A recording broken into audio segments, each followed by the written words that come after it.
Today is Islam, Evolution and Darwinism, delivered by Subboor Ahmad. So a bit more about the speaker. Subboor Ahmad is an IERA outreach specialist, IERA standing for Islamic Education Research Academy, and is a well-known public speaker and writer. He has discussed and debated prominent academics on philosophy and science, and is currently pursuing postgraduate studies in philosophy. He has a particular interest in the philosophy of biology and is specializing in this field. In terms of the talk today, the talk will discuss the following concepts: the relationship between science and certainty, why Darwinian theory is based upon a probabilistic framework, why its assumptions are beginning to be challenged, Darwinism as a religious and ethical system, and the Islamic stance on Darwinian theory. Now, before we go any further, I'd like to introduce Subboor Ahmad to the stage.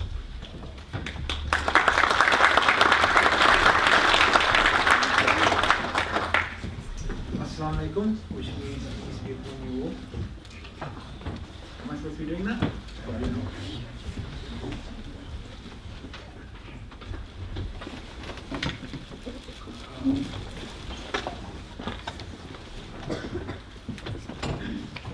I'm going to start as Muslims do. Bismillah, alhamdulillah, wa salatu wa salam ala rasulullah. In the name of God, and peace and blessing be upon all of His messengers. So today's talk is called Islam, Evolution and Darwinism. The first thing which I'd like to cover actually is this image. Now, the way I want this talk to be is I want to sort of not focus too much on the slides, not focus too much on because I know you guys are students, and the last thing you want at 6 o'clock on the evening is to have another lecture. So I'm going to try and go through this as quick as I can, and I really want to focus on the Q&A because I think that's where most of the learning is done. So put your hands up if you've seen this image or something like this before. Okay, that's pretty much everyone unless you live in Cornwall. So if you've had any sort of interaction with the civilized aspects of humanity or any marketing, you would know of this image, and you would know that actually this is probably the most iconic image when it comes to evolution. In fact, when you think of Coca-Cola, you think of, what do you think of? What color? Red. And Santa used to be? Anyone know? Green. There you go. Santa used to be green until the capitalists turned him into red. Now, red and white stripy logo Coca-Cola, that's very famous. That's like, a icon of Coca-Cola. Likewise, this is an icon of Darwin's theory. Whenever we want to think about Darwin's theory, we think of something like this. Now, what's interesting is although most people in this room have seen this image, what's probably going to come as a surprise to you is that this is not the way the theory actually works. There isn't this progression from an ape-like creature to a human-like creature, that evolution works in this linear progressive way. Now, the first thing that's going to happen to somebody who's hearing that for the first time is, wait, hang on.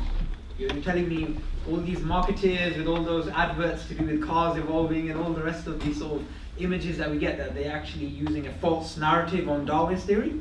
The answer is actually yes, they are. What's interesting about this example is it highlights the difference between the public understanding of the theory of evolution and the academic understanding, and this is a wider problem when it comes to generally the popular perception of science and the actual academic understanding of science. Now, what we're going to be covering today is the relationship between science and certainty, the current state of Darwin's theory of evolution, God and Darwinian evolution, why Darwin's theory is unique in the history of science, which is very important, and a little bit about Islam and science.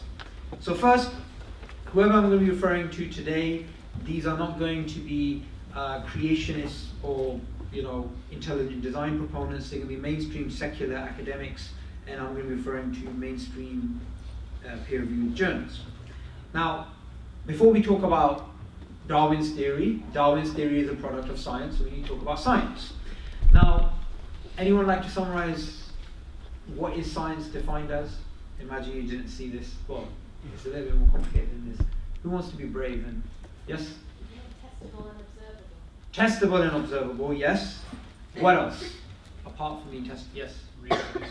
Reproducible. based on empirical data. Based on empirical data. Yep. It tries to answer questions.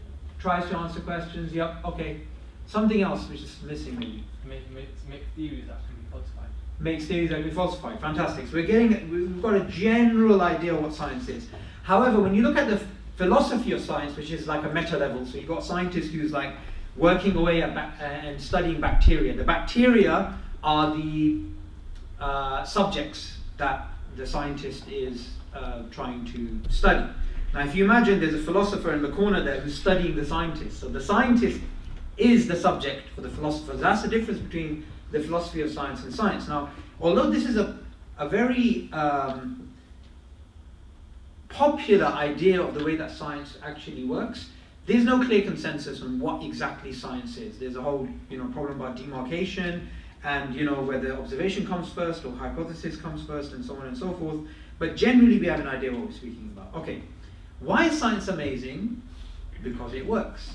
So we can go to the moon based upon science, and if you were to make a prediction, say using Newton's model of the universe, and you're to say, okay, where's this planet going to be in 6 months' time from now? And you're to make a prediction, okay, it's going to be there in 6 months' time, and then you go out and you make the observation after 6 months, you will realize it is in fact there. So science works, which is why it's amazing. Now, although it works and it's fantastic and we use science all the time, and in fact for you to get to university here, you've interacted with science throughout your day, with the products of science, we need to understand what science is based upon and what makes it amazing. Now, one of the things which makes science amazing is not only that it works, is that it can fundamentally change. It can radically change. And one of the reasons for that is what's known as an ancient problem, not ancient, more like that. Yeah, it is a bit of an old problem. It's known as the problem of induction, first highlighted by David Hume a couple of hundred years ago. So imagine you're a scientist and you want to find out what are the colour of swans in Sheffield, say 200-300 years ago. And you were to go out and observe 1,000 swans, 2,000 swans, 3,000 swans and document, you'd see that, okay, these swans that I've seen are white, therefore the next swan, which I'm going to see, is going to be white, or I'm going to make a general statement that all swans are white. So you've gone from a limited set of observations to a general conclusion. The issue with that is that you can come across a black swan, which then challenges your theory. Now this problem, which is known as the problem of induction, or the black swan problem, is something which is at the very heart of the scientific method. So no matter how much a theory's been confirmed and it's worked well, there's always a risk that in the future you can have a novel observation which can challenge your previous conclusion. Secondly, there is another problem in the philosophy of science, which is why theories can change radically, and this is known as underdetermination of theory by observation. I'm just going to call it a scattergraph problem because it sounds nicer. So you've got a scattergraph, you've got some dots on there, and you're asked, okay, do you know what? Make a line of best fit. So some of you are going to make like a straight linear line, the boring one of you, and some are going to make like a curve, some are going to make like a sine curve. Either way, you get the point. The same observations can give rise to different theories. So because of these two reasons, science changes. And that's just not only true in terms of evolutionary theory, that's just true in terms of the history of science. And this is a reason why any scientific theory we can't just take for granted. And again, this is a massive difference between the public understanding and the academic understanding. The popular understanding is science is there to give you proof, to give you facts, to give you unchangeable theories, but that's not the way that science actually works. Now, what doesn't obviously change are observations. So you've seen the fossil of a trilobite, you've seen the shape of the Earth, is there a Flat Earth Society at this university? Is there? No, I was actually being serious. The Flat Earth is like getting like really popular and stuff. In fact, I met a guy who's a flat earther who's got he studied physics at UCL. I mean, these guys aren't dumb. Like, every argument you give them, they give you a counter argument. Have you not come across flat earthers yet? Or do you think slowly? They must be hiding in the south. They're not brave enough to come up north. Anyway, so The shape of the Earth. Let's take it that we all agree it's round. Fossils existing, water being H2O. So these observations obviously don't change, but science is more than observations. Science is when you make an inference based upon observations. So the observations themselves are not going to change regardless of what we're going to view in the future, but the theories that are based upon them can do so. Now, a classical example is of a massive change in a theory is from the Newtonian model to the Einsteinian model. Now, like I said before, Newton's model worked really well for like 200 years, right? So you could make a precise prediction, where's this planet going to be, and it was found to be there. However, Einstein came along and he basically flipped the whole script. He said, you know what, we're going to have to change the definition of mass. So going back to Newton using all these fantastic equations and making himself look really clever and getting right predictions, and Einstein's going to come along and basically scribble that out and say, no, the way you define mass is actually wrong, although your results were correct, and your predictions were confirmed. Time and space is no longer fixed. It's actually flexible. It's like fabric. It's like cloth, right? So he completely changed with his general relativity the Newtonian model, although it worked well for 200 years. Likewise, theories work even when they're wrong. So we can still go to other planets based upon Newtonian mechanics. We discovered, I'm sure university students like yourselves have cars like these. So, the nitrogen boosters in your cars, nitrogen was discovered using the theory of phlogiston, a theory in chemistry which turned out to be completely false, although the element of nitrogen we know to be real. Theories work even when they contradict each other. So here in Sheffield, you'll have a physics department, I'm hoping, and in the physics department, you're going to have people who subscribe to general relativity, people who subscribe to quantum mechanics, and they'll subscribe to both, although fundamentally they contradict each other at a assumption level. So, use this handsome book. This is somebody whose name I've forgotten, but I'm going to go with the quote now. Any philosophy of science book that you pick up generally speaks about the fact that when you look at a historical perspective, when you look at science from a historical perspective, you find that there's revolutions, there's changes, there's paradigm shifts. But when you look at it at the micro level, at the granular level, it's more like it looks static. So any book on the philosophy of science will say something like this. Historically, there are many cases of theories that we now believe to be false, that were empirically quite successful. And I just remembered his name. His name is Larry Loudon. He's a philosopher of science who he's put together an amazing philosophical argument based on historical data of really powerful, empirically successful theories which turned out to be false. Likewise, and this is again a difference between the public understanding and the academic understanding, even the terms we use in terms of the layman, right? We say, oh, there's no scientific proof for that, right? Now look at this statement. Science is revisable, meaning it can change. Hence, talk of scientific proof is dangerous because the term fosters the idea of conclusions that are graven in stone. So again, there's a big difference between the public and academic understanding. Now, even really ardent Darwinists, like the Oxford professor Richard Dawkins, he says this in one of his lesser-known works. We must acknowledge the possibility that new facts may come to light which will force our successors of the 21st century to abandon Darwinism or modify it beyond recognition. Which problem in the philosophy of science is he referring to, Aaron? Black swan or scattered off? Black swan. He's basically saying, look, you can always get a new fact which can challenge what we previously held, and even within the field of evolutionary biology, within even Darwinism. Now, there is a lot of, and I'm going to go in the end in terms of the propaganda, the why the difference between the public and the academic differences actually exist. It's not just a coincidence, There is obviously a public and an academic misunderstanding when it comes to science in general, but here there's something more going on. But anyway, assume you are in front of a hardcore Darwinist who is basically saying, do you know what? Darwin's theory is not just a valid scientific theory, it is actually something that we know to be true, literally. So he's speaking way beyond what academia says. So say he's making this argument, and he says, you know what? Whether you look at biochemistry, or genetics, or anatomy, or psychology, or linguistics, or bioinformatics, or biogeography, or the fossil record, or whatever, all of these fields converge to prove that Darwin was actually right and is beyond dispute. And also, and this is an argument which is actually made, is that Darwin's theory has decisively shown that there's no creator. Right? God's out the window now. Now, if somebody comes up with an argument like that, even before we get into the evolution side of things, you can simply challenge that based on a few points. So the first point you can make is that the idea there's something in science that can challenge the existence of God or disprove God is assuming that science has that capacity, or science is set up to actually do that, and that's obviously false, and we can discuss that.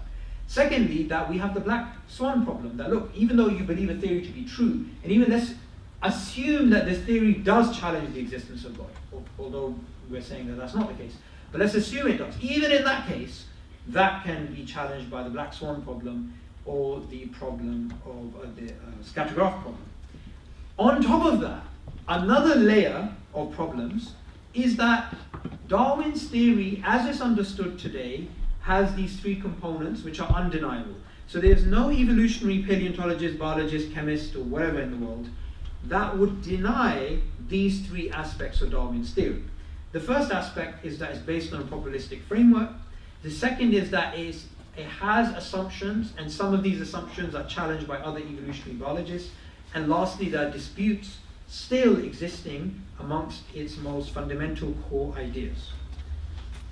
So firstly, again, there's a difference between the public understanding and the academic understanding. From a layman's perspective, from a pedestrian point of view, evolution and Darwinism is the same thing, right? Evolution and Darwinism is the same thing. There's no point differentiating between the two.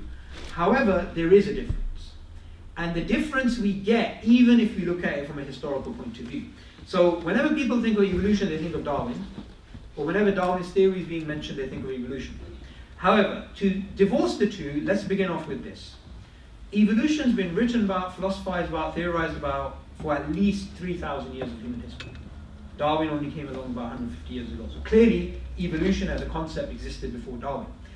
So evolution as a basic concept means biological change over time. That's what it basically means. It's not theologically toxic. It's not something, that was highly controversial before Darwin.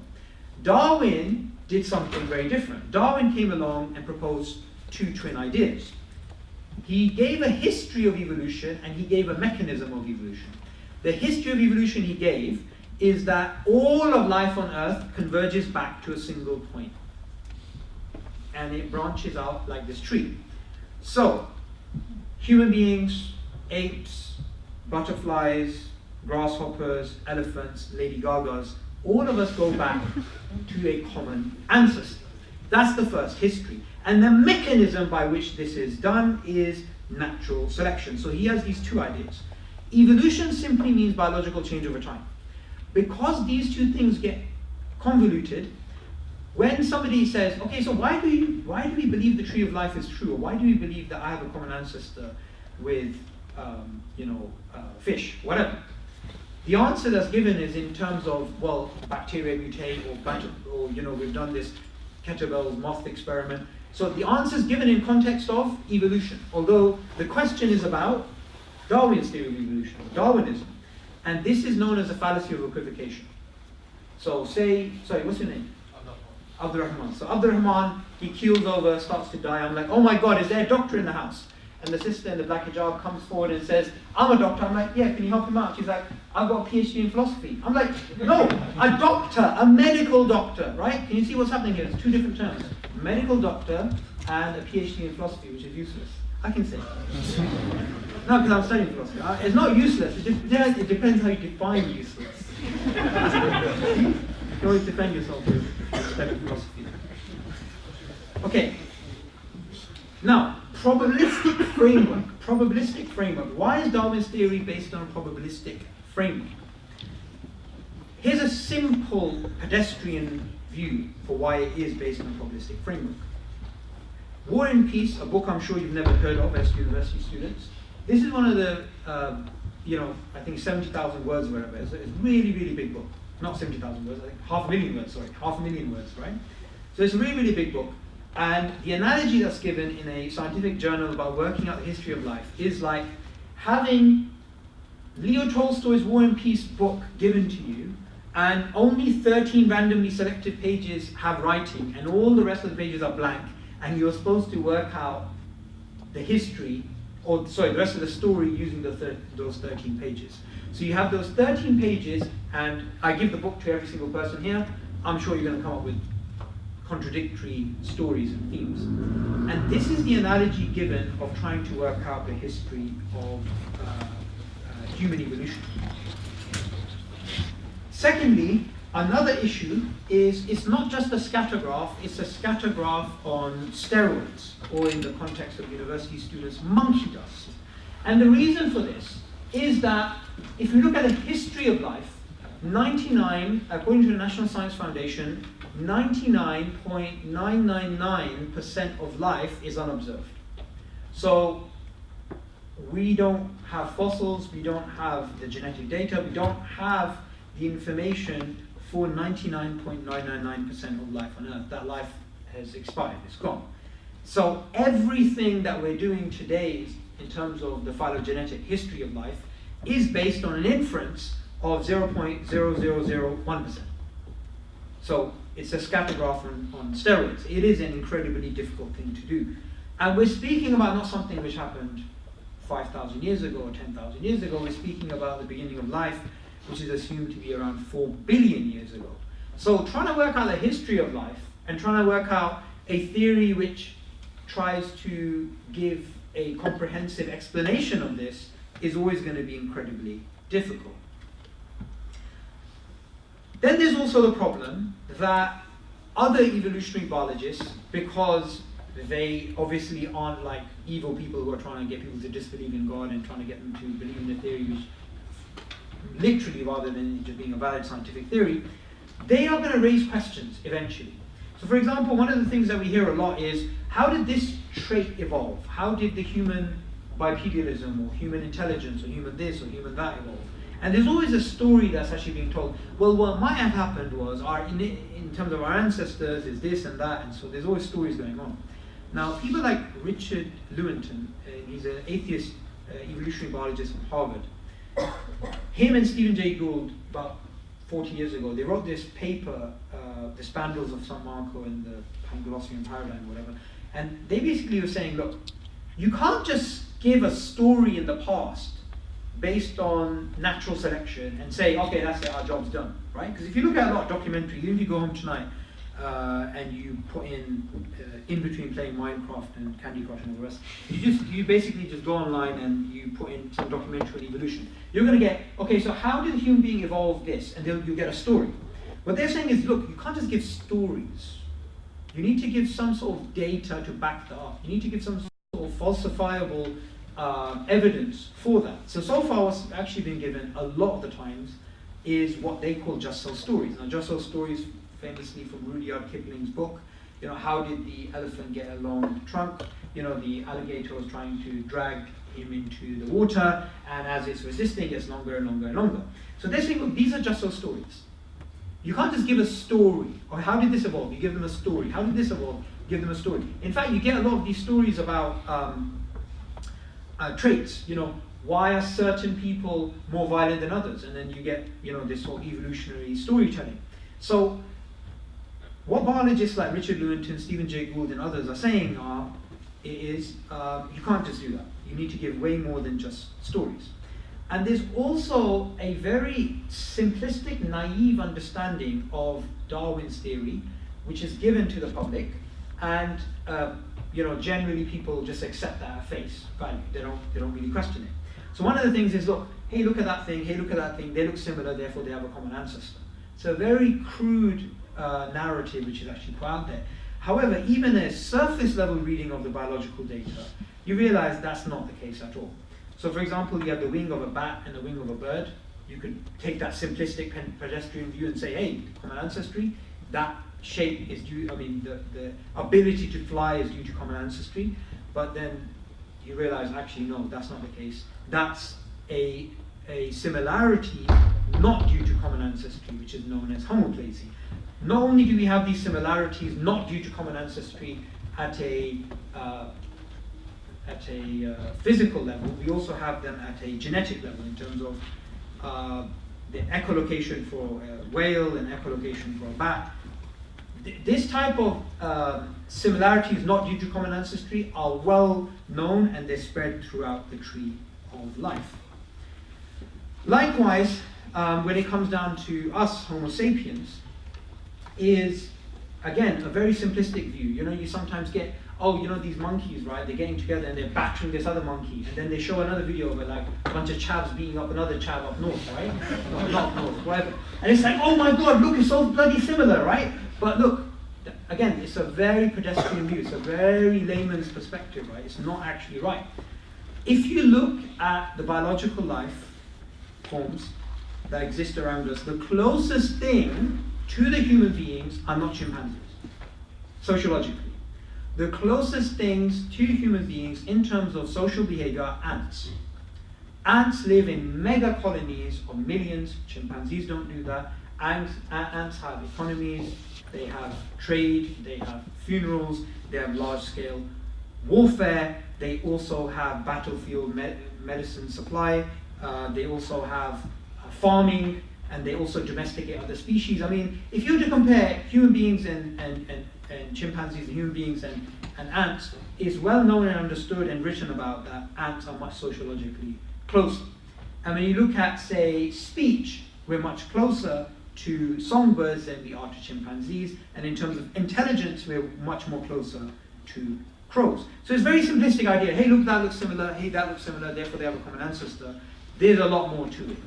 That's an assumption, and that assumption you can challenge using other assumptions. But before we get into that, we can get into that in Q&A. All I'm trying to convey at this point is not give you a crash course in biology, but just to show there's a huge difference between what you may have publicly have been shown and what is academically the case. So for example, Elliot Sober, he's again a mainstream secular atheist philosopher of biology. He writes in his book Evidence in Evolution, both the following thoughts are naive. Humans and chimps must share a common ancestor because they're so similar. Humans and mushrooms must have arisen independently because they're so different. Within a probabilistic framework, there is no must in either case.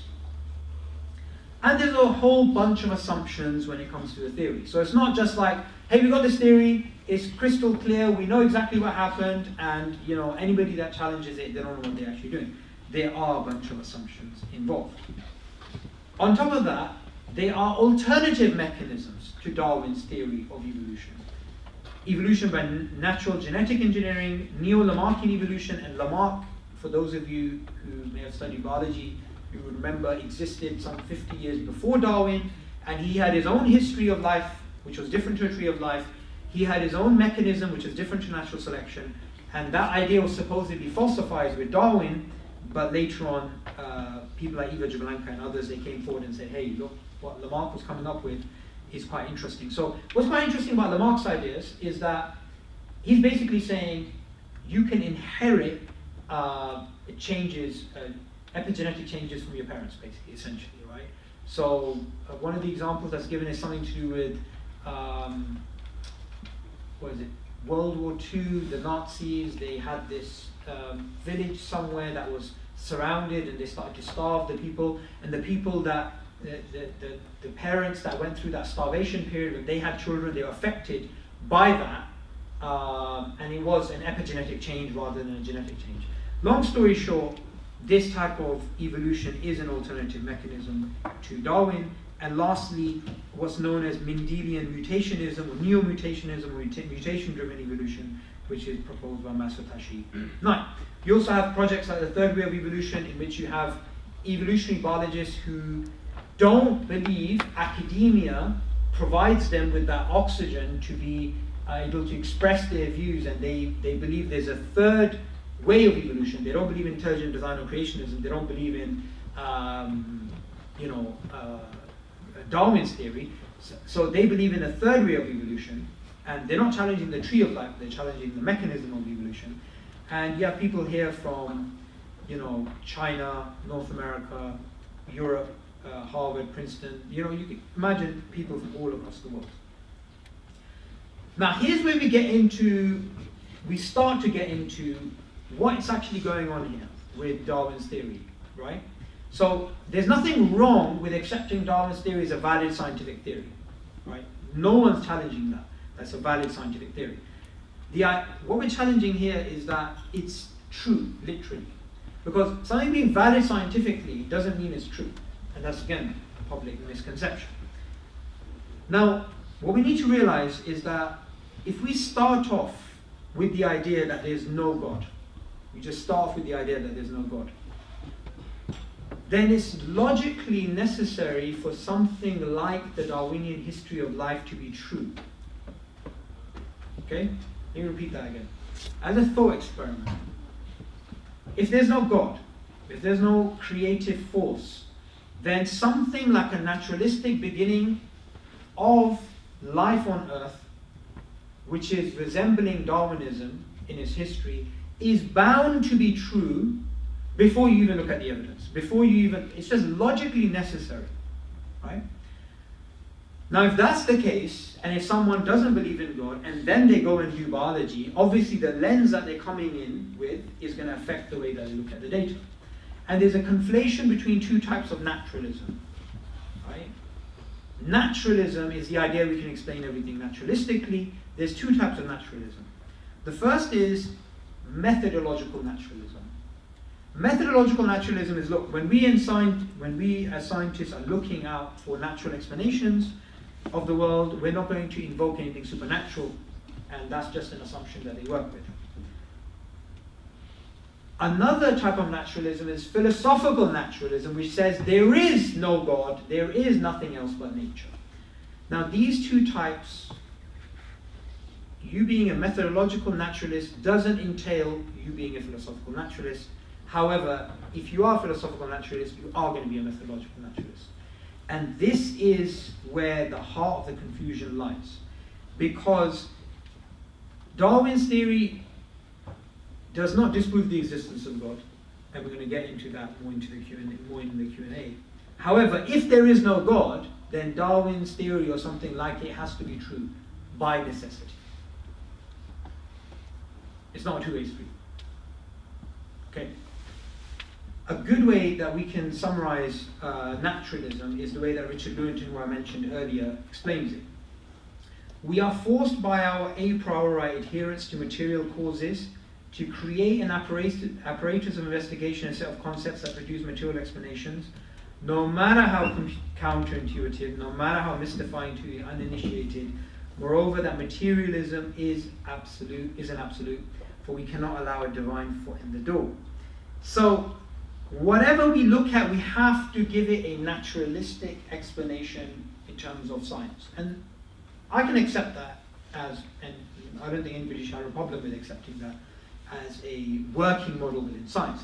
But then to go outside of that and say that's all that actually exists and that's where the main problem lies, that's problematic, logically and also in terms of evidence.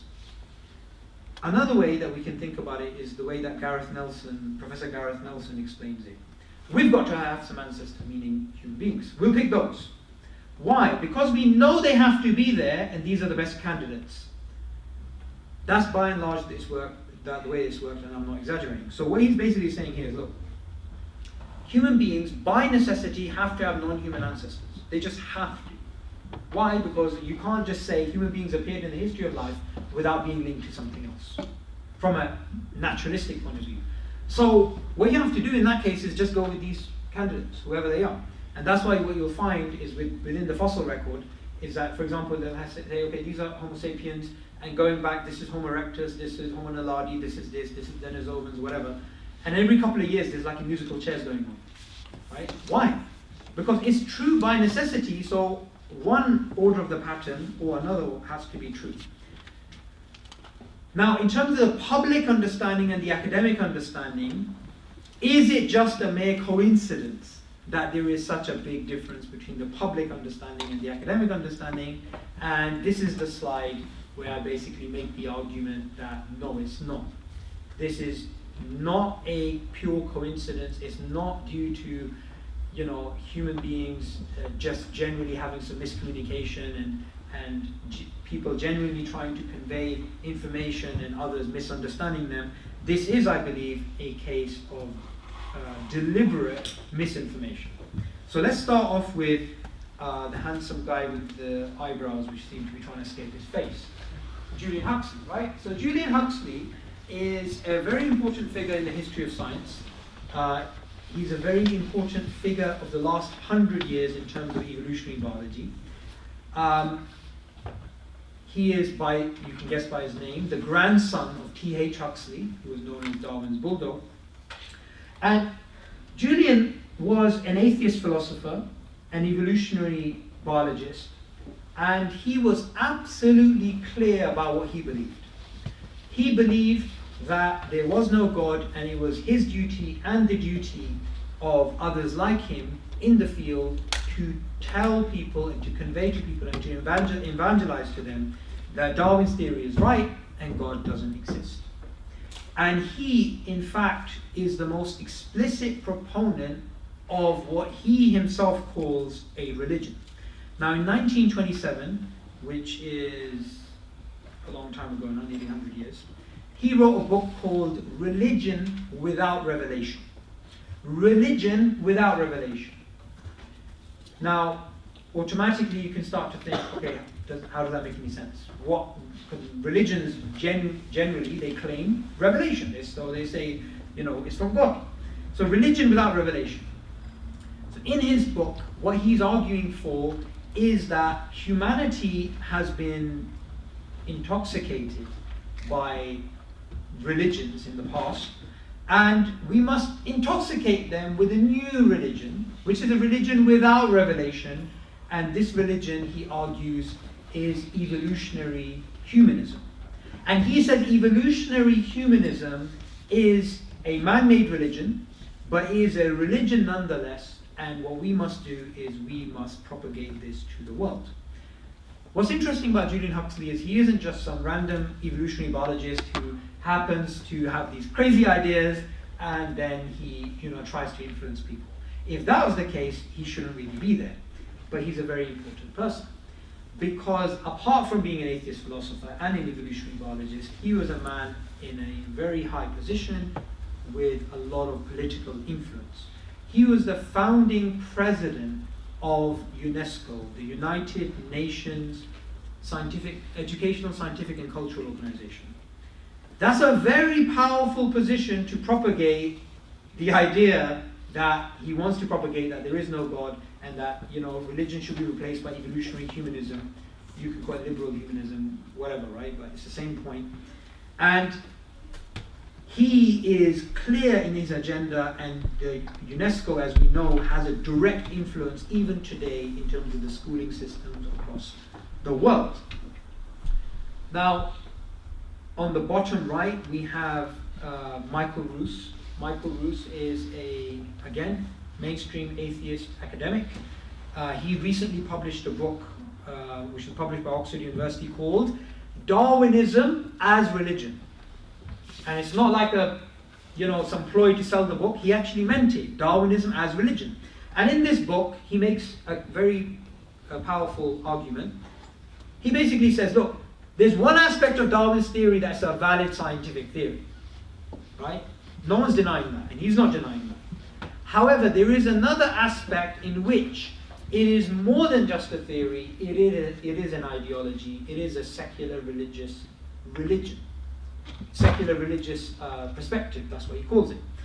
And what he says is that's been the case from the very beginning, that this is a rival to traditional religion, and it is something that he is willing to admit, although very few in the field are. And if you pick up the 1980s book by Richard Dawkins, The Blind Watchmaker, you start to see why. Because clearly these guys are saying, look, it's more than just science. And what he says in The Blind Watchmaker is that Darwin allowed us to be intellectually satisfied atheists. So if there's a theory which you think is making you intellectually satisfied in being an atheist, you're automatically going to be biased towards that theory. And not only that, in terms of your metaphysics, in terms of your philosophy, because everyone has a philosophy, whether you believe philosophy is useless or not, you are going to import that in. Now, what's interesting about, if we get to the real live wire here, which is atheism being the foundation for the religion of evolutionary humanism, leading to the propaganda and leading to the miscommunication of the valid science and the perception of it, Darwin would have completely disagreed with that, because Darwin was never an intellectually satisfied atheist. And this is what's so interesting about, if you look at the new atheist movement and you look at their works and you look at their arguments, because Darwin would have disagreed fundamentally. If you pick up the most popular atheist book, The God Delusion, the central argument of the God Delusion is based on Darwin's theory of evolution. But Darwin himself said, in my wildest fluctuations, I was never an atheist. In fact, according to his biographers, it's very explicitly clear that he was a deist when he published The Origin of Species. He was a deist for the majority of his life after he discovered evolutionary theory. Near the end of his life, he became an agnostic, not because of his theory, but because of the problem of evil and suffering. And he was explicit that he found it absurd for someone to say that they couldn't subscribe to his theory and be a theist. A last word on Islam and Darwinian evolution, or no, not Darwinian evolution, because as a Muslim, or as Muslims, we don't have a problem with accepting Darwin's theory as a valid scientific theory. It's not an issue. The issue is when it's pushed as being literally true. Because you don't have to be Muslim to realize that the philosophy of science doesn't grant the status of scientific theories to be literally true. Second, we believe that the purpose of life is not dictated by the processes that may have been inferred for the way that evolution may work. So the way that Richard Dawkins explains in The Selfish Gene, that there is no higher rationale than survival and reproduction, right? And everything else that we're doing is a byproduct of that. So when we do things which, according to survival and reproduction, seem quite absurd, like being a monk and not getting married, or like, really intelligent people like Isaac Newton feeling proud that they died virgins, these types of things from an evolutionary perspective don't make any sense. However, they're seen as byproducts. But Islam has a completely different perspective, and the perspective is that human beings aren't just a material substance brought about by a blind mechanical process, but we have a higher goal in life, and we have a higher purpose, and that is to worship the Creator that created everything. And we do not believe that there is that life can be reduced to purely a mechanical, material process, and that very thing defines who we are. So as human beings, if we're to look at, there's nothing that moves human beings more than morals, say, right? So if I was to describe to you a physics equation, none of you will get excited. But if I describe to you something else as a fact of nature, you won't get excited. However, if I describe to you a situation of a starving child and somebody walking past them who refuses to help, or a situation where somebody walks into a burning house and saves people, that is something which moves people. However, from a materialistic point of view, morality can just be broken down essentially to a byproduct of, say, kin selection, reciprocal altruism, or something else, which itself is broken down to selfish genes. And we all know, or I hope we all agree, that that is not sufficient to explain the human experience. Everything good I have said is from God. Every mistake is my own. I look forward to your questions.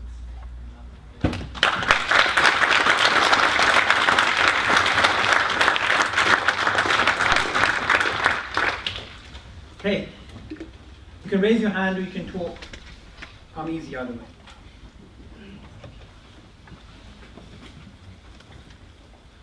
Yes?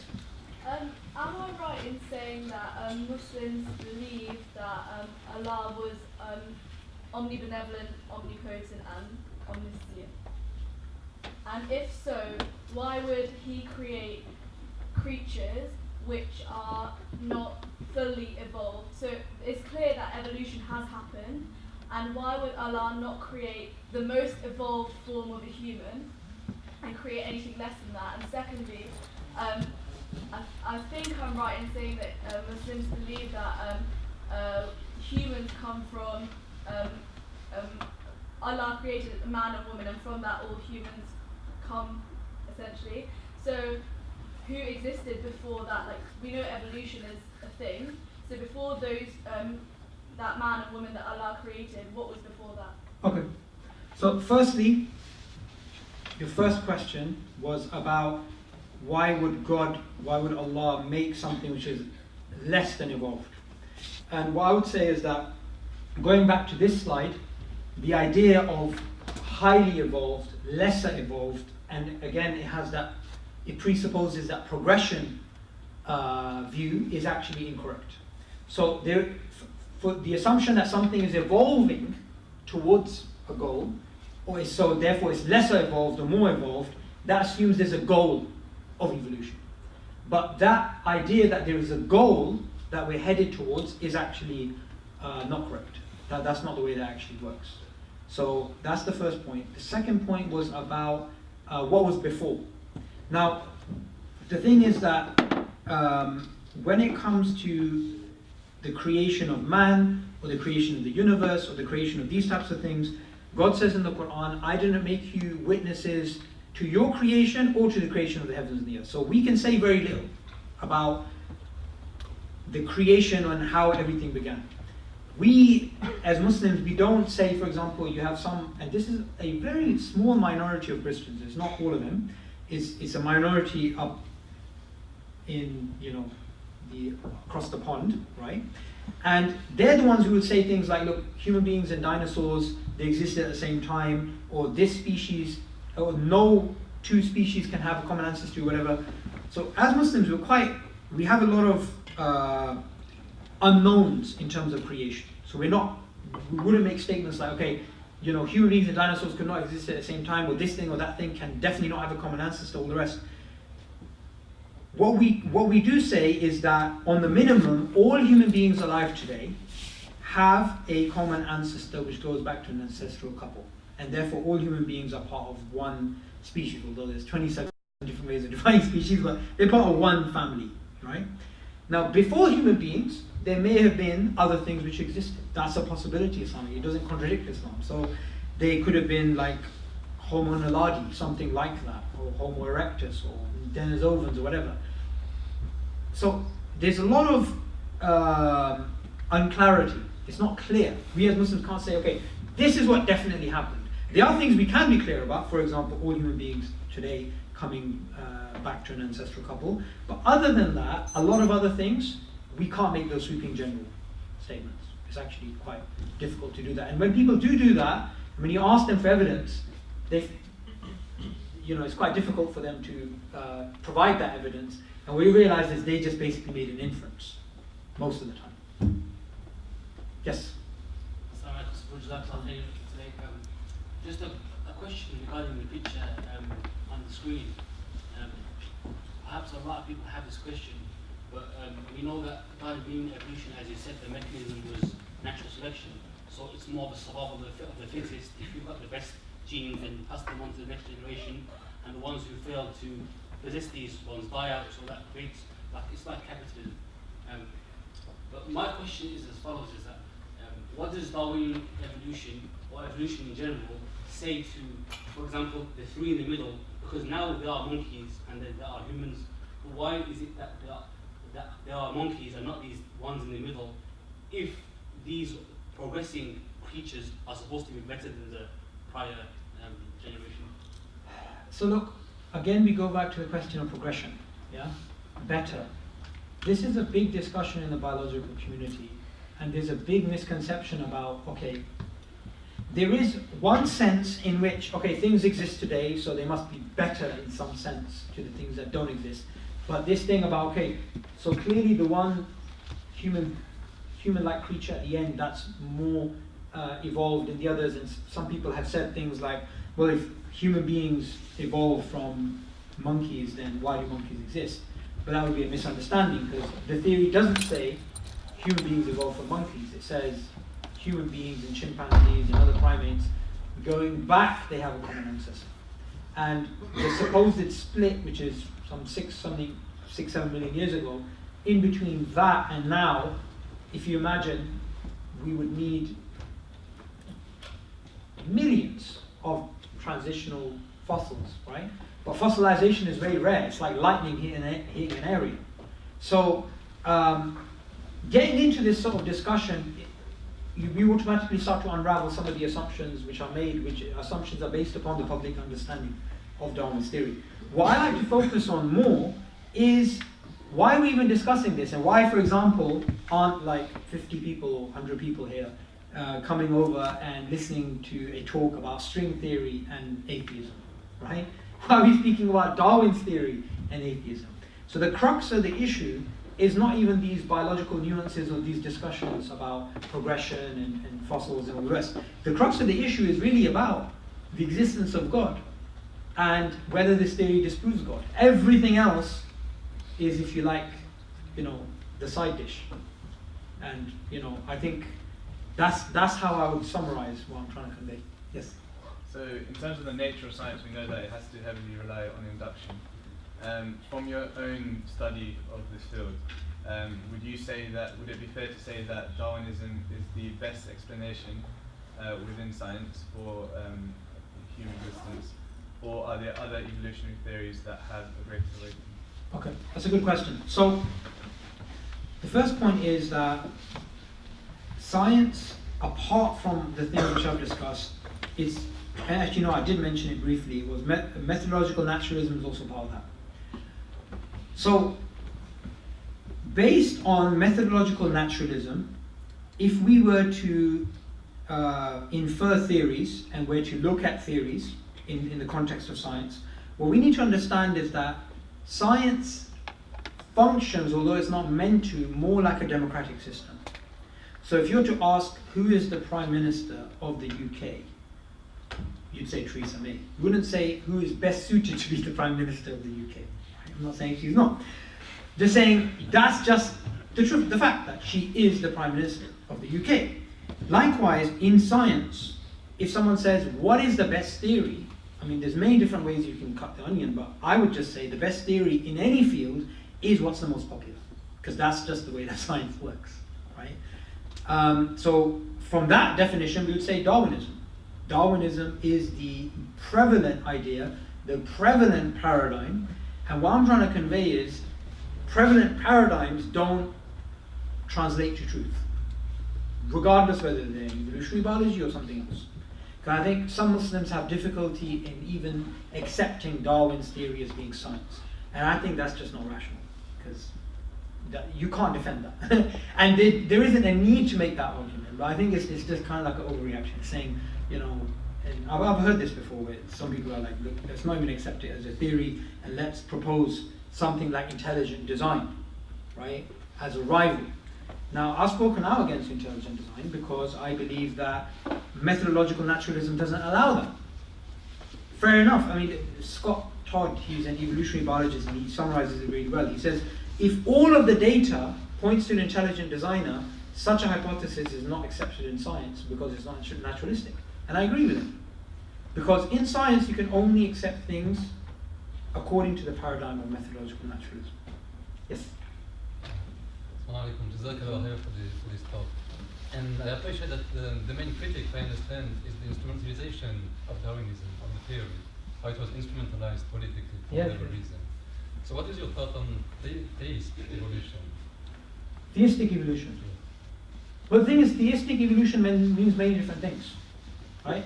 So there's one aspect of theistic evolution which Muslims wouldn't really have a problem with, or Christians, or whatever, which is known before Darwin, that you do have branching out, you do have evolution taking place, you do have this. But if you mean theistic evolution in the sense that you have a cell, the first cell, which evolved into all life forms, and it happened via natural selection, but people explain it within a theistic paradigm, Asa Gray, who was a friend of Darwin, and they were contemporaries and they were exchanging letters and stuff. He was a biologist or whatever up in Harvard or one of these American universities, and Darwin was in the UK. He was a theistic evolutionist. So it's coherent, it makes sense as a system. Do I subscribe to that type of theistic evolution? I don't. But if someone was to, anything makes more sense for me than atheism. So yeah, I would say yeah, theistic evolution, if somebody was to subscribe to that, you know, that would make more sense than the idea that you have atheistic evolution, if you want to call it that, that it's all mechanical and it's all blind. Because I do think when it comes to this topic, there's too much focus on, you know, human chimpanzee ancestry or ethics or this or that or social Darwinism, whatever. The crux of the issue is the existence of God, and whether this theory disproves the existence of God or it doesn't. I think that's the crux of the matter. And once we deal with that, everything else is, you know, not that important. Yes? What does Islam say about the age of the earth itself? Yep. Does that contradict Darwin's theory of evolution? Okay, so that's a good question. And again, this is related to what somebody asked me. So some convert to Islam from Christianity a few months ago, no, 2 years ago in fact, he came up to me, looked really, really worried, and he said, you know, we believe the earth is 6,000 years old, so, you know, how were the other things happening before this? And I explained to him, sorry bro, you know, we don't believe that. Because he used to be a Christian and a certain type of Christian, he assumed that that's what Muslims believe. And that's not a belief that's held by all Christians. That's just a belief that's held by some Christians in North America. And so we as Muslims, we don't have a date. We don't have a time. We don't have 50,000 years, 100,000 years, 6,000 years. We don't have that. We don't have anything in our theology or our history which says this is the age of the earth, this is the age of man, this is when the earth is going to end. Because there's people working out the end of the earth, the end of the world, you know, Armageddon, Malhama, whatever it is. They're working out the dates using like narrations of the Prophet ﷺ and stuff. You can't do stuff like that. We don't have those things, right? And a lot of people make those inferences, and other people hear that and they think those inferences are what the scriptures say. But it's not. Those are inferences. There's another question somewhere here. Yeah, there, sorry. Hi, thank you for the talk. First of all, does Islam have an explanation of Homo erectus and Homo neanderthals? I guess that's basing my question off yours. These individuals, fair enough, they may have died off, but they were, well, we know that Homo neanderthals had quite a rich culture, including art and stuff. Definitely my best. This is like a very interest of mine. As well as the fact that if we come from the perspective that Allah created these species, did he just need something to practice on before he had us, basically? No, because look, we don't have a problem with Neanderthals or Denisovans or Homo naledi or Homo erectus. So again, you know, the idea that look, all of life, all of the earth is only really for human beings, right? You know, anything else that may have come may have been some sort of prototype which wasn't really needed and then it died out. So we don't really have that. If there's things which existed before Homo sapiens, which could have been different to Homo sapiens or similar, and what we used to think about the Neanderthals was that they were like brutes and they were like, you know, ruffians, but now we've started to discover actually they have a rich culture, like you say, and they have loads of things going on. So axiomatically we don't have a problem. I mean, they could have lived, they could have died out, whatever reason they existed, we don't know. We don't have a problem with any other, because there's, I'm not sure exactly, but there's something like 17 different types of potential human species which were different to Homo sapiens. So even if there wasn't 17, even if there's like 1,000 different types which existed at different periods and died out, we don't have a problem with that. And again, someone can ask another question to your question, which is, what is Islam's view on the idea that, you know, certain groups of people alive today share genetic data with Neanderthals, you know. So, you know, were they part of that family too? Again, these are not the sort of things where I can give you a clear-cut argument and say, okay, this is what Islam says. What I can say is that there are various possibilities, and none of those possibilities contradict the fundamental pillars of our worldview. I hope that makes sense, right? So I'm not making like, you know, because sometimes when you have somebody speaking about this topic, they say, right, I'm going to draw the line here. This is when the first human came. This is what we consider to be a human. This is what we don't consider to be a human. And this is what we believe could have happened and nothing else could have happened like that. I'm not making those inferences because I don't think I can make those inferences. I don't think anybody can make those inferences. What I can do is make other inferences which are clear. So one of the ones which is clear is that all the human beings alive today go back to an ancestral couple, right? So that's an inference that I can make. Another inference that I can make is that Islam's view about the purpose of life and the existence of life fundamentally contradicts that which say a philosophical naturalist infers from Darwin's theory of saying human existence is purely for survival and reproduction. Those types of things, we can make clear-cut arguments and say, no, that completely contradicts Islam and that doesn't make sense. Other things, I can't make those calls. Those things are actually quite difficult to do. Thank you. Do you mind if I ask a second question? Yeah, of course. On your slide where it showed the bats and the wings and stuff like that, Yep. Why didn't you use pictures of the bone structure? I think it shares a lot more similarity compared to this. Yeah, I can use that. I'm just saying, like, fair enough, these animals are very different, but you were suggesting that there's, I don't remember the wording correctly, but you were saying that there's on a surface level, I think, if I remember correctly. No, what I was trying to get to is that whether you look at a biochemical level, anatomical level, or a linguistic or whatever, whatever layer you look at, you have what's known as homoplasy, which is similarities which are not due to common ancestry. So I could have made that into a images which were just bone structures, or I could have made that into DNA sequences. It wouldn't really make a difference. The fundamental point I was trying to get to is that we have what's known as homoplasy, which is similarities at different levels which are not due to common ancestry. Thank you very much. I think somebody, was it? Hey, I'll go with you because you already asked. Yes? Thank you for the talk. I just wanted to ask, do we as Muslims believe that Adam and Eve are actually Homo sapiens?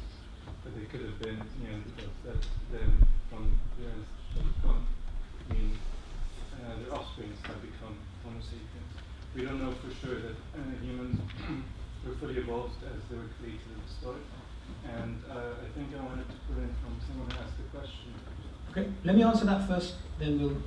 Yeah, I just wanted to say, in terms of why we weren't fully evolved at the start, because if we were fully potent, we would not be gods. Sorry, I didn't hear that? You said humans, why weren't we created fully evolved? So what I was saying was that the idea of fully evolved is based on goals, and that's not the way that evolution works. Yeah. Although, can you answer the first question? Okay, so your first question was Do we know, about so the thing is, look, we as human beings today, our ancestors going back, we were all, if you want to call us Homo sapiens, going back to Adam and Eve. You can make that. That's not an issue. Now, human beings, our genetic traits and also our anatomical traits, they are affected by where we live, and they're products, not completely, but they are products of geographical distribution. So we have different types of evolution going on in terms of human species all across the world, right? So those things are happening. Now, again, we're getting into those sort of questions which are kind of new, that in the sense that they don't disprove Islam, and it doesn't prove atheism, it doesn't get to the crux of the issue. The crux of the issue is, why would somebody accept the idea which Islam proposes that Adam and Eve existed, which is unscientific, which makes no sense from a methodological naturalistic point of view, or another point, which is that Islam believes that Jesus, he was born to a virgin, which from a scientific perspective is nonsense, doesn't make any sense, or why Muslims believe that Moses struck his staff and the sea parted. Again, from a methodological naturalistic point of view, complete nonsense, doesn't make any sense. And the answer is because we have a belief in God. That if there is no God, then everything has to be explained naturalistically. The virgin birth is impossible, the miracle of Moses is impossible, Adam and Eve is impossible. But if God does exist, then all of those things are possibilities. But then the next question is, how do we know that happened? And for us to make that argument, we need to make an argument for why we believe Islam is true. However, it all goes back to that fundamental point of the existence of God. Because somebody can turn around and say, do you know what? Fair enough, Darwin's theory, it's got these issues. Fair enough, it's been misused. Fair enough, it's got this.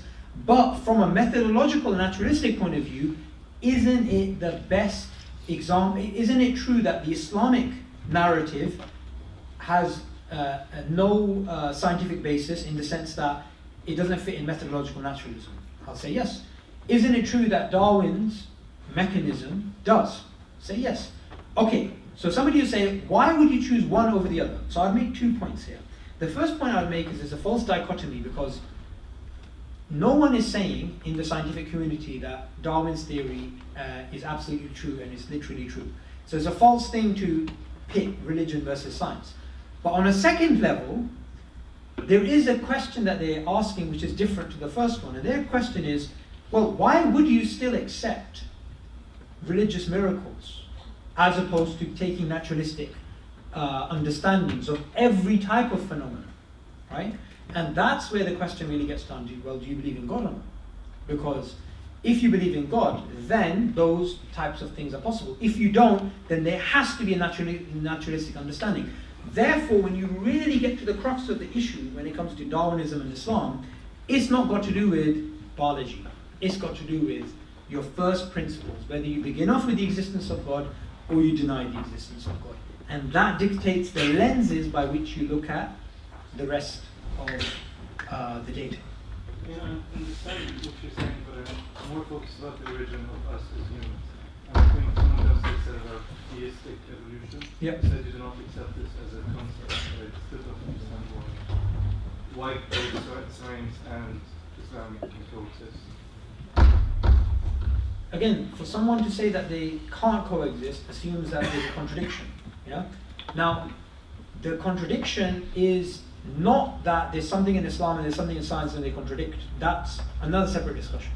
The real issue is that there's those people who are saying science is giving us facts. They're giving us things which are absolutely true, right?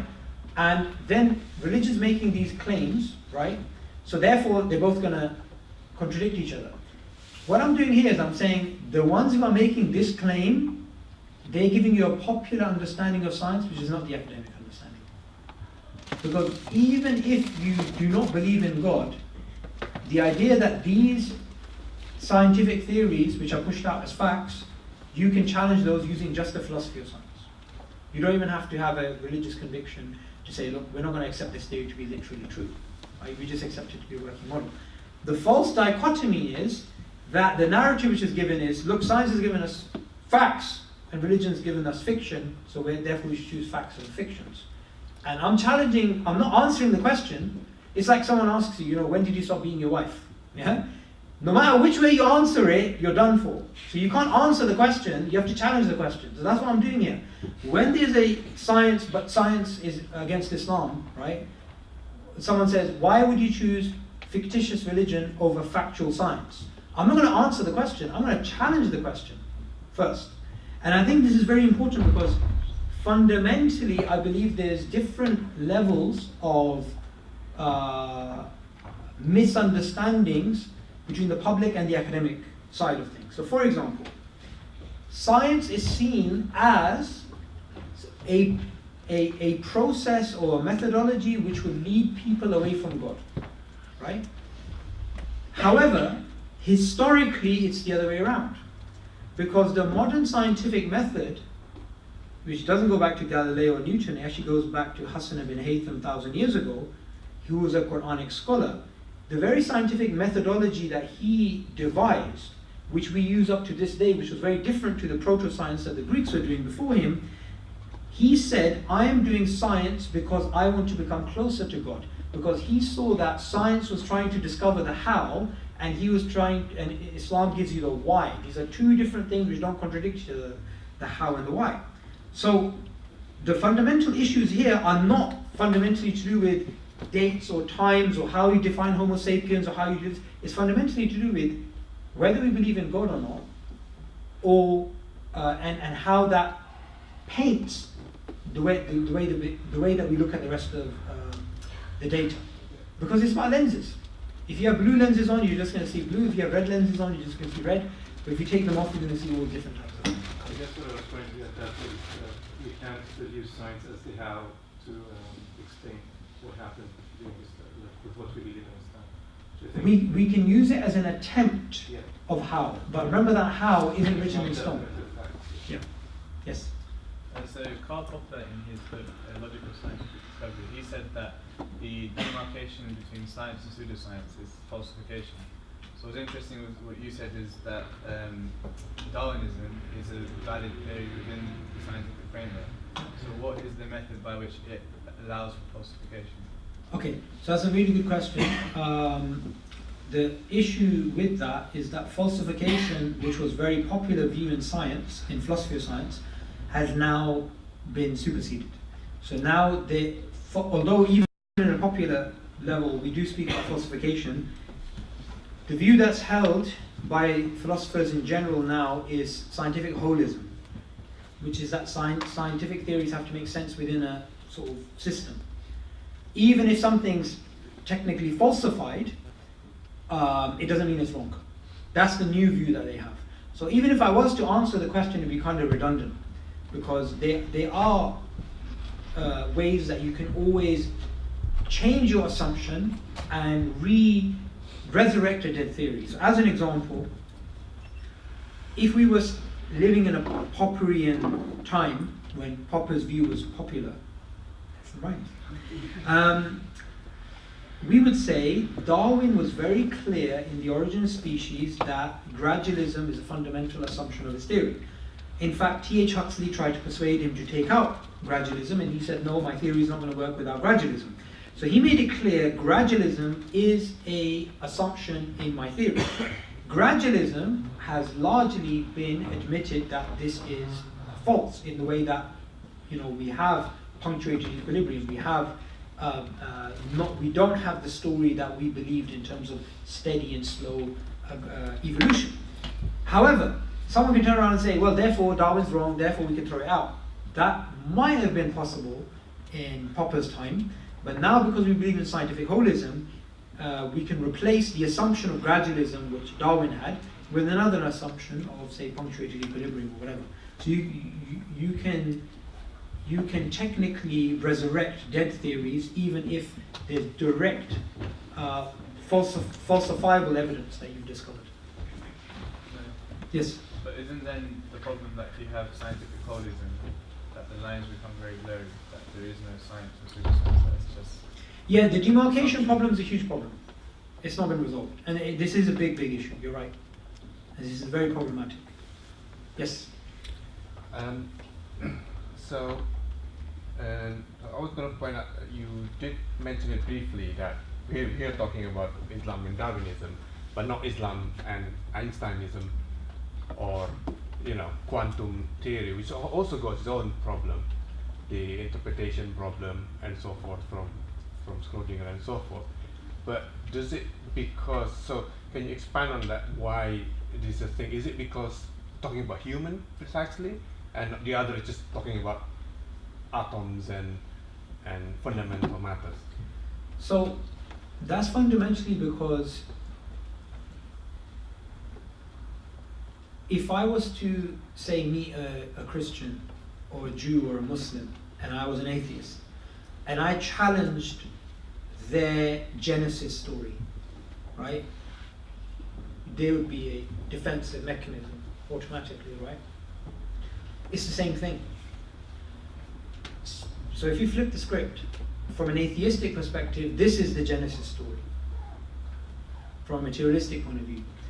And if there's these problems and these issues and these assumptions and what's going on, then if you're trying to project the idea that atheism is true and our Genesis story is also true, then when these things come up, there's obviously going to be a lot of defense mechanisms coming up, and there's going to be a lot of claims made which can't be substantiated using evidence, and that's basically what's going on. It is, biology is not supposed to be a battlefield between theists and deists and atheists. It's not. But it's become like that within this field. So that's basically in a nutshell the answer. And like I recommended, Darwinism as a Religion is a really good book to. So mainly because the Genesis thing. And because it's theologically, it makes, if God doesn't exist, then something like this has to be true by necessity, right? So there's an emotional psychodynamic investment in this being true from an atheistic perspective. However, you did then say actually Darwinism doesn't prove the existence or not existence of God. Yeah.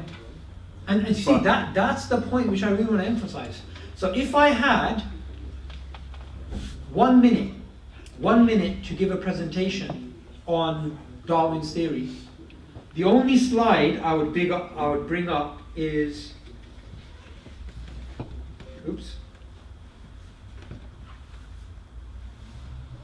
that's the only one I'd bring up.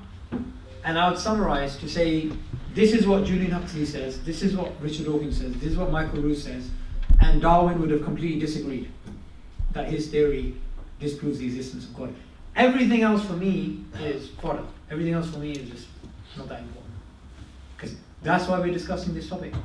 That's why we're not speaking about Islam, string theory, and atheism. Yes? So, for like atheists and agnostics, science is very appealing because it's based on empirical evidence. Yeah. So as a Muslim, what, other than the beliefs that, and the Muslim community and the beliefs that they hold around the hadith, what's the empirical evidence that your religion exists? And secondly, you say that if Can I answer the first? Yeah, go for it.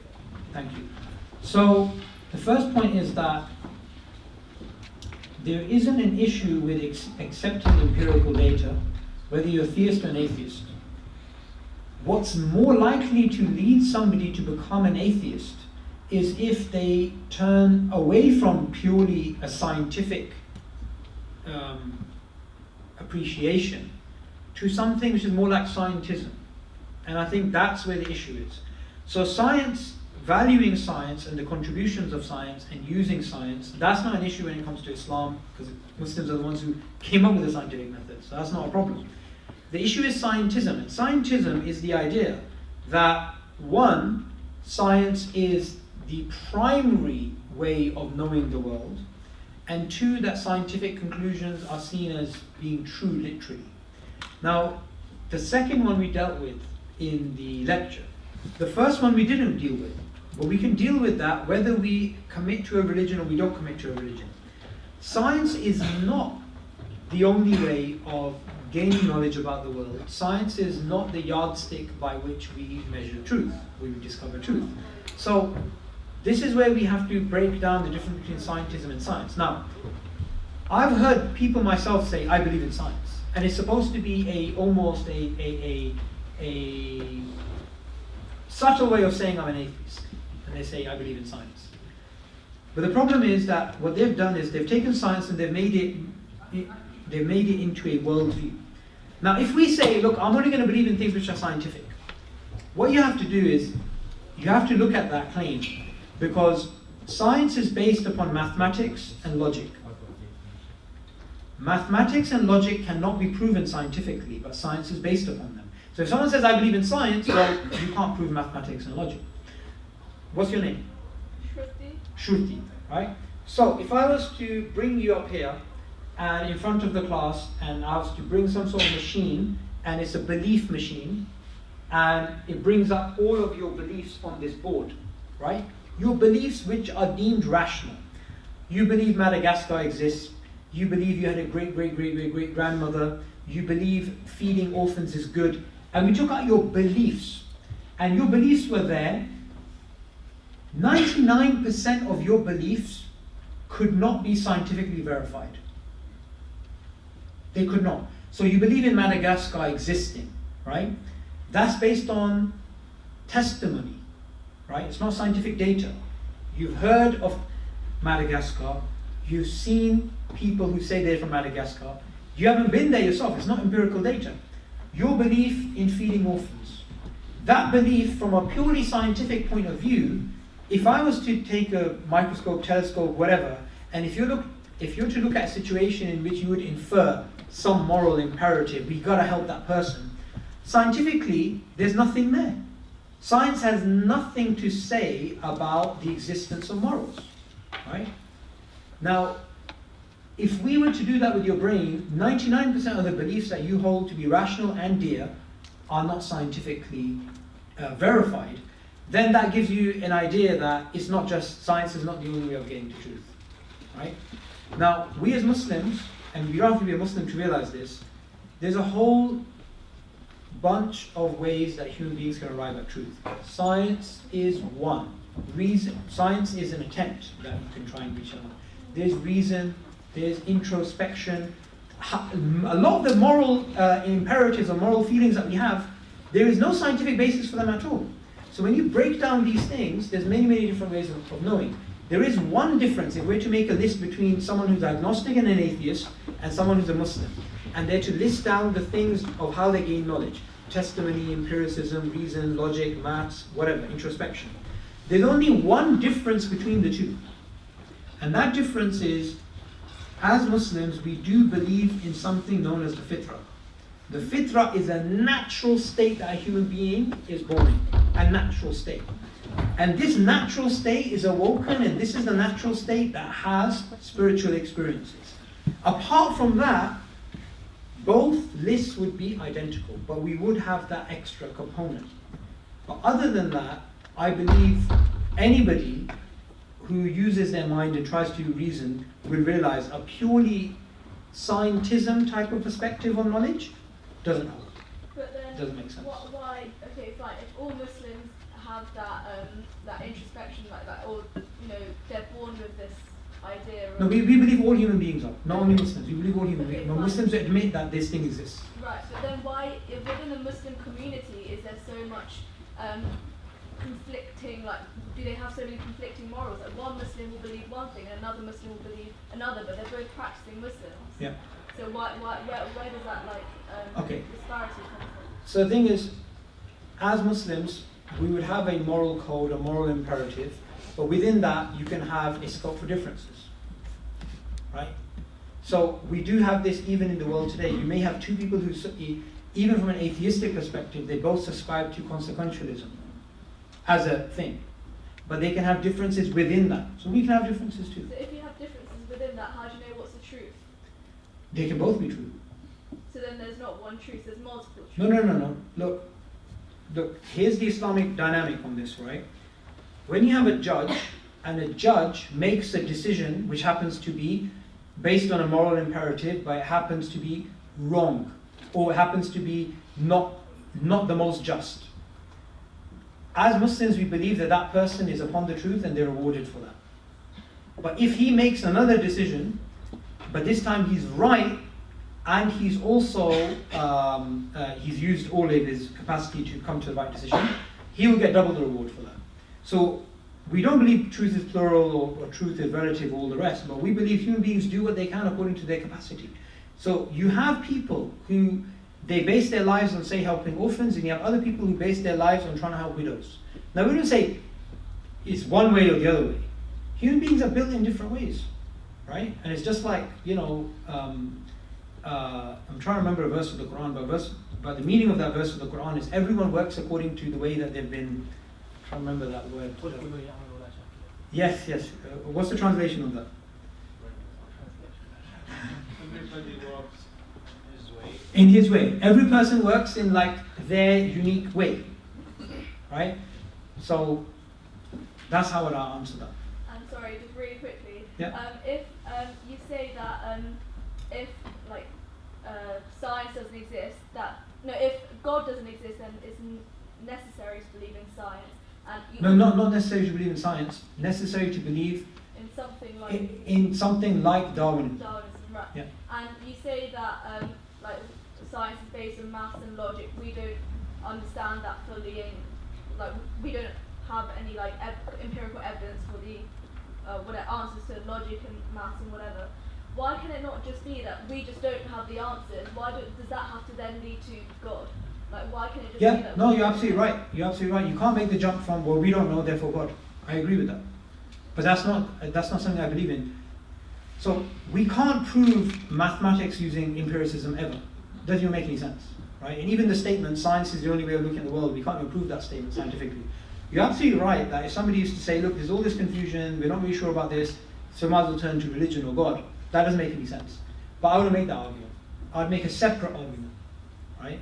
And this lecture isn't about why Islam is true or why I believe Islam is true. But I would say, if somebody used to come up to me and say to me, so why are you Muslim and not Hindu or atheist or something like this? And I would say that it's because of my conviction that Islam has a pure monotheistic understanding which awakens the natural way the human beings are built, right? Now someone's going to say, well, that sounds very airy-fairy and I can't really put that in a test tube, I can't really put that in a philosophy paper. I'd say, well, yeah, I agree with you, you can't. But that's the answer I would give. Thank you.